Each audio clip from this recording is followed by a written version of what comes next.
Welcome to this cold and wet Sunday afternoon here in Cape Town. This is Atheist Republic South Africa. Today we are going to take a look at some apologetics. I decided to focus on our friends from the Middle East. Mind you, they all start from the Middle East, but the Islamic religion today. So let's get started with this. Here we are again. So this week we're looking at an argument that's not just weak, but it feels like it's completely fallen apart.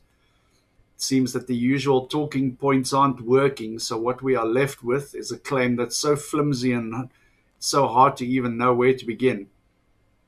Honestly, tackling this feels less like a debate and more like a cleanup job. What you're about to see is a perfect example of someone twisting themselves into knots to avoid one inconvenient fact.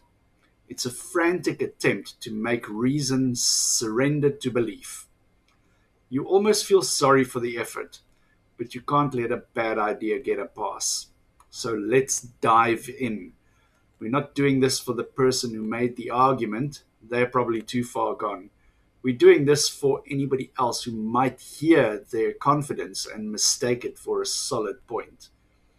Bad ideas don't just go away on their own. You have to show why they're wrong. So let's get to it. Let me cue this up.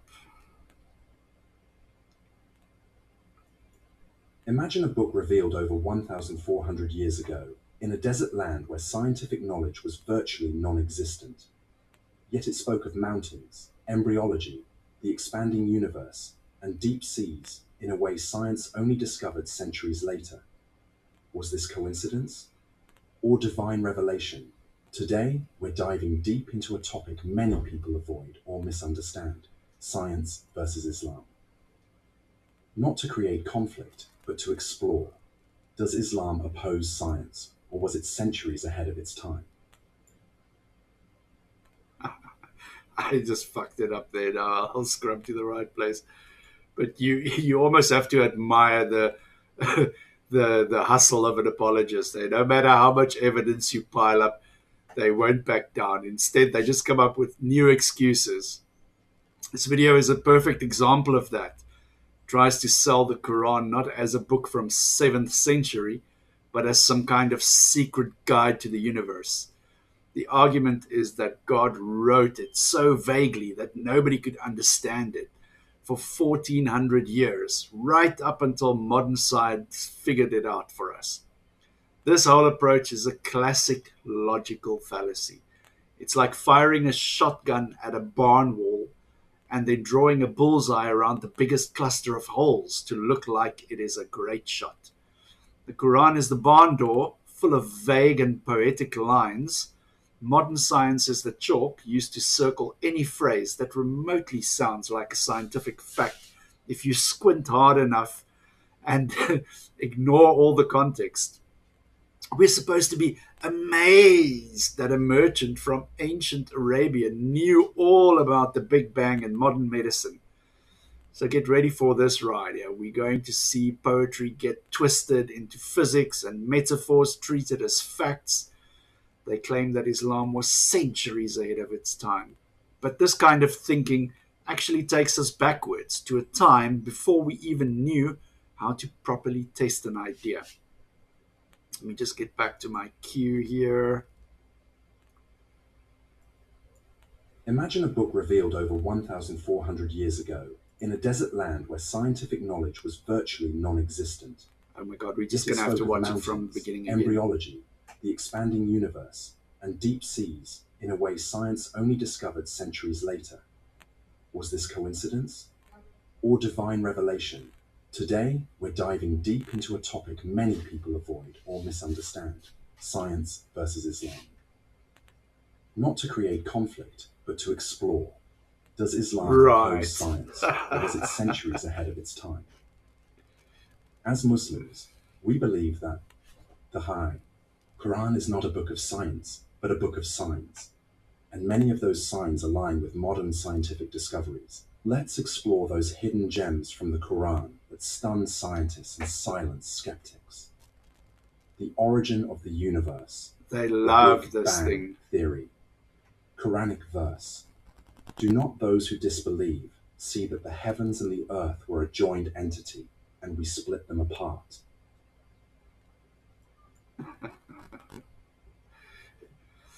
Yeah, this verse, I believe it's Quran 21, chapter 21, verse 30. This is supposed to be a miraculous description of the Big Bang theory. Now, to say that a vague line about splitting apart the heavens and the earth is a prediction of the Big Bang, it's ridiculous. It's like finding a child's stick figure drawing and claiming that it is a perfect diagram of human anatomy. And this isn't some scientific miracle, it's one of the oldest stories in the book. The idea of separating the sky and the earth is a basic element in countless creation myths that are way older than Islam, so by the way. The Sumerians had it, the Egyptians had it. It was a very common theme in the ancient world. The Quran is not simply repeating that old story, not giving some advanced insight into modern physics. It's just a blatant plagiarism. Comparing this myth to the Big Bang Theory, which is a complex model based on math and evidence, it's just intellectually dishonest. The Big Bang isn't simply a separation, it is the expansion of space itself. This verse offers no details, no mechanism, and nothing new that wasn't already part of the local mythology. It's storytelling, not science. Or Surah Al-Anbiya 21:30. Scientists only proposed the Big Bang theory. In the 20th century, the idea that the universe was once a single mass before exploding and expanding. But the Quran revealed this over 2,400 years ago, long before telescopes or physics. Expansion of the universe, Quranic verse, and the heaven we constructed with strength, and indeed, we are its expander. The cosmic elastic band, yeah. This is from, I believe, from Surah 51 verse 47. It's a direct reference to the expansion of the universe discovered by Edwin Hubble. How very convenient. They find one Arabic word, I believe it's pronounced musun, which can mean a bunch of different things, and claim it is proof that the Quran knew about the expansion of space. You have to wonder what the original audience in the 7th century thought that meant. Probably just that God made a really big sky, right? This is a classic case of cherry picking your evidence. Sure, the word can be translated as we are expanding it, but it can also just mean we are vast, we are generous. Given that the text is listing God's powerful creations, vast makes a lot more sense. Ignoring the obvious historical meaning just to match a 20th century scientific discovery isn't honest interpretation, it's propaganda. And let's be real, Edwin Hubble didn't figure this out by reading an ancient book. He did it by observing stars and analyzing redshift. Science gives us a method to test ideas. This approach, on the other hand, just waits for science to do the hard work and then skims through a holy book to find a vague line that they can claim as a prediction. Cha. Surah Al-Dariyat 51:47. This verse directly points to the expanding nature of the universe, a discovery made by Edwin Hubble in 1929.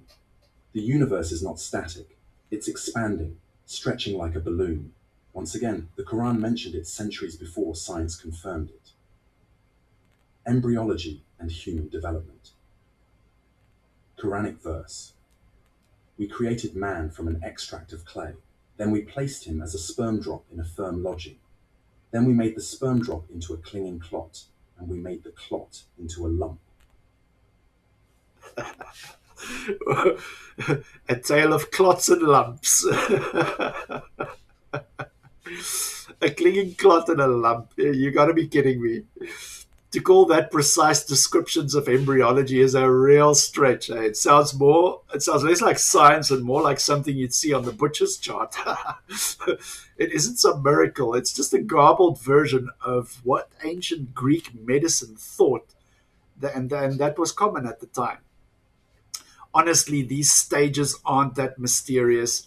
Any society that had ever seen a miscarriage would describe it in simple observational terms like a clot or a lump. In fact, the Greek physician Galen wrote about this 5 centuries before Muhammad, and his descriptions were arguably more detailed.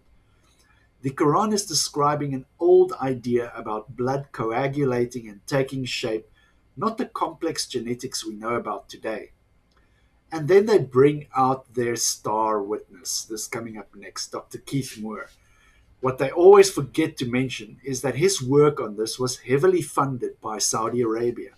His colleagues have criticized him for lending his scientific authority to a religious project. So his amazement at the Quran's accuracy might have more to do with his funding than with science itself.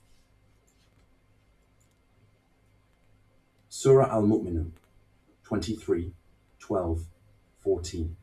Professor Keith L. Moore, a leading embryologist, was amazed when he studied these verses. They precisely describe the stages of embryonic development: sperm, clot, lump, all stages that weren't understood until modern embryology and the invention of microscopes.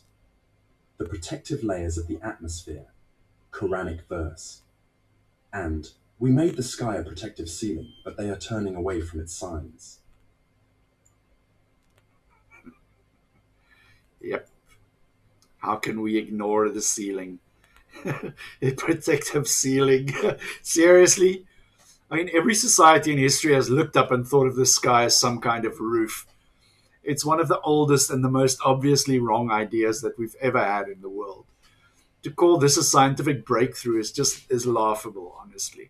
The verse doesn't mention the ozone layer or magnetic fields or any of the actual things that protect the Earth.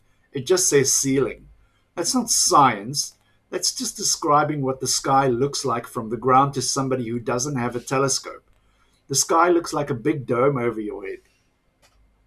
Next up, this is the exact same reason the book of Genesis talks about a solid firmament holding back the cosmic ocean.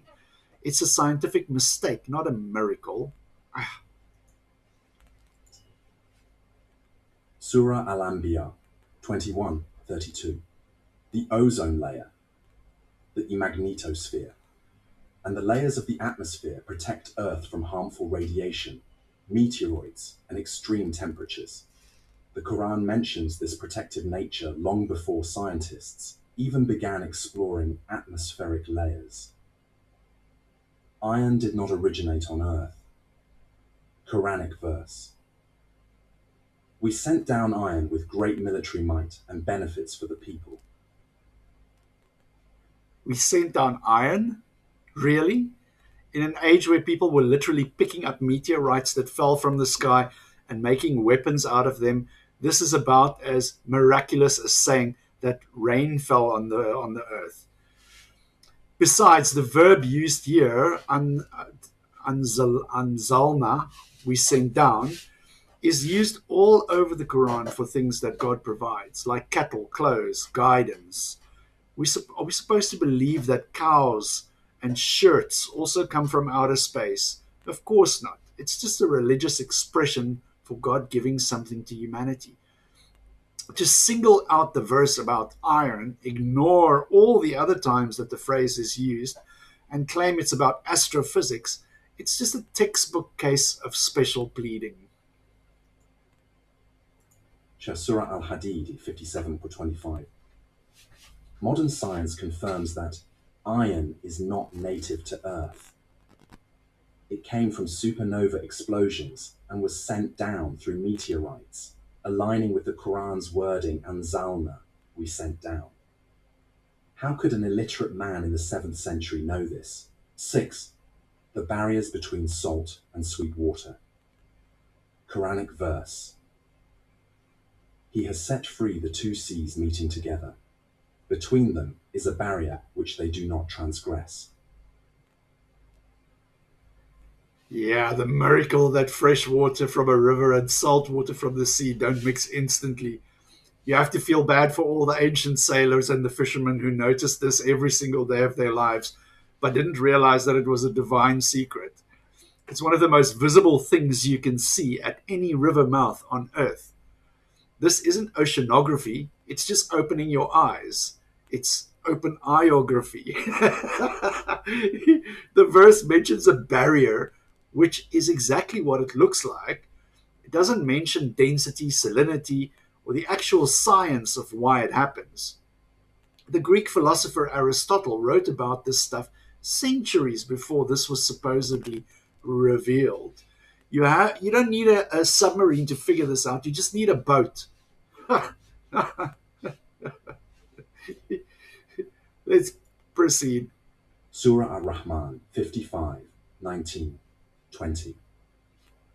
This verse refers to the phenomenon called halocline, where saltwater and freshwater bodies meet, but don't immediately mix due to differences in density and salinity.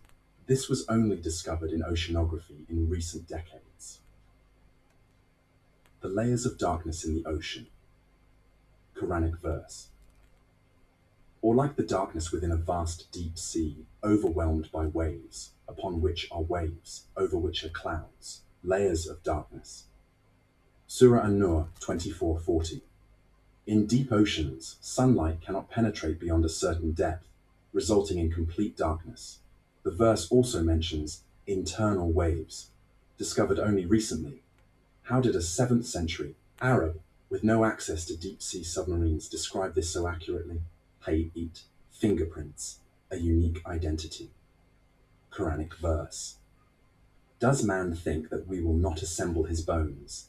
Yes. We are able even to proportion his fingertips.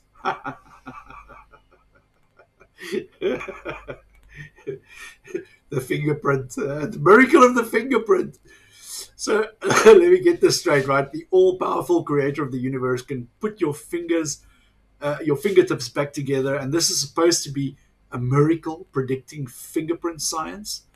Give me a break. This is what it's leading up to. That's not a miracle. That's the absolute lowest bar for a deity who supposedly invented black holes. By this logic, he knows when you are. If he knows when you are sleeping, this is a divine prediction of government surveillance.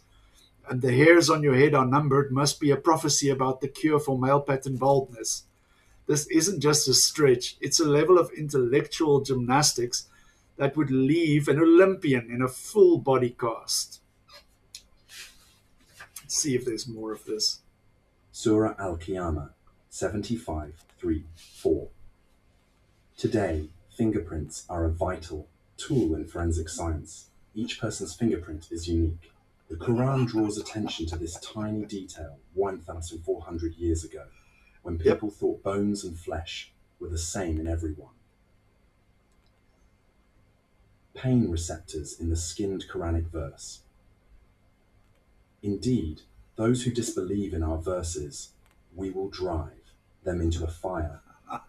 Whenever their skins are roasted through, we will Oh, here replace them comes the with other threat, huh? skins, so they may taste the punishment.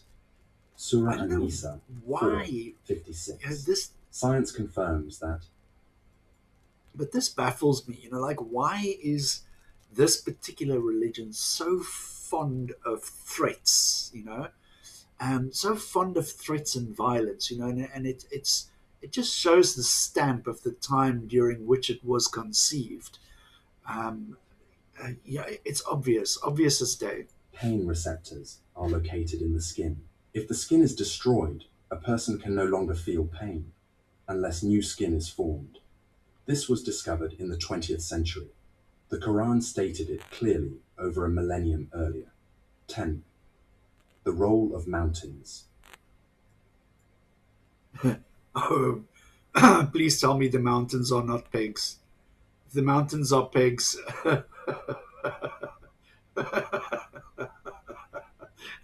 it's the mountains are pegs, right? Quranic verse. Have we not made the earth as a bed, and the mountains as pegs. I knew it. I knew it was coming up. How very quaint. I suppose the ocean is a big puddle and the Earth's molten core is a spicy meatball. This isn't a geological revelation. It's what you get if your entire understanding of the planet comes from trying to stop your tent from blowing away in a stiff breeze. Let's talk about this peg stabilizing the Earth and preventing earthquakes, shall we? This isn't just wrong, it's the exact polar opposite of the truth. It's like claiming that water is a fire accelerant. The most geologically violent, earthquake shredded places on the planet, the Himalayas, the Andes, the entire Ring of Fire, are precisely where the biggest mountains are. Mountains are the geological equivalent of a crime scene, not a safety railing. To claim this verse anticipates the theory of isosty is an insult to both geology and basic literacy. The author gave what he saw as a big rock, thought of a tent peg, and wrote it down. And that's it. It's not science, it's scenery. Surah An-Naba 78:6-7. Modern geology confirms that mountains have deep roots. Like pegs, anchoring Earth's crust. They stabilize tectonic plates and help prevent earthquakes. Again, a concept known only in modern earth sciences, but stated in the Quran centuries ago. These verses were revealed in a time when humans thought the earth was flat, diseases were caused by spirits, and stars were just decorations in the sky. Yet the Quran spoke of complex scientific truths with unmatched precision.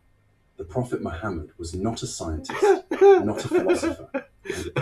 I'm sorry, the irony of saying unmatched precision when we have these vague notions. I mean, this is not just gall, this is like a next level of nerve. He could neither read nor write. So where did this knowledge come from? As Muslims, we believe these signs are from the one who created the universe, Allah, and sent his message as guidance for all of mankind. The Quran is not a science textbook, but it contains miraculous truths that invite every heart and mind to reflect. Yeah, I mean, yeah, the fact that you call these truths miraculous that invite every heart and mind to reflect is an indictment against the audience that this is directed at. Not an indictment against the text itself, but it's an indictment against those who are meant to consume it at the end of the day. Wow. So the next time someone says Islam and science are at odds, share these facts and let them discover the truth for themselves. I am telling you.